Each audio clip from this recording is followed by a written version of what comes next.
ত্রিপুরা রাজ্য কর্মচারী সংঘের উদ্যোগে শুক্রবার এক রক্তদান শিবিরের আয়োজন করা হয়। উপস্থিত ছিলেন মেয়র দীপক মজুমদার, মেয়রিন কাউন্সিলর তুষার ভট্টাচার্য সহ অন্যান্যরা।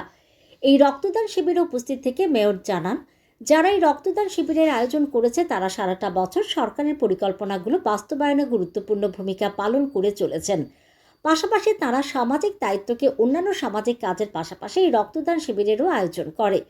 আগামী দিন বিকশিত ভারত এবং বিকশিত ত্রিপুরা গড়ার ক্ষেত্রে তারা আরও গুরুত্বপূর্ণ ভূমিকা পালন করবে এই প্রত্যাশা ব্যক্ত করেন তিনি। রাজ্য কর্মচারী সংঘের 11তম প্রতিষ্ঠা দিবস আজকে যে মহতী রক্তদান শিবিরে আয়োজন করেছেন, আমি তাদেরকে অনেক ধন্যবাদ জানাই।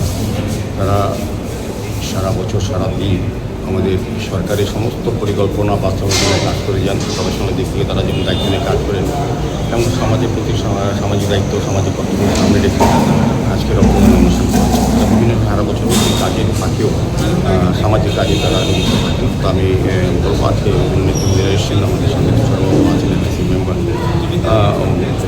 আগামী দিনেও আমাদের যে বিকশিত ত্রিপুরা, বিকশিত ভারত গড়ার পরিকল্পনা, যেটা মোদীজি এবং আমাদের ডক্টর মানিক শাহ মহোদয় নিয়েছে সরকার, এটাকে সফল করার জন্য কর্মচারীদের ভূমিকা আরও বেশি হবে এই বিশ্বাস আমি রাখছি। আজকের এই শুভ দিনে আমি তাদেরকে আবারও ধন্যবাদ জানাচ্ছি।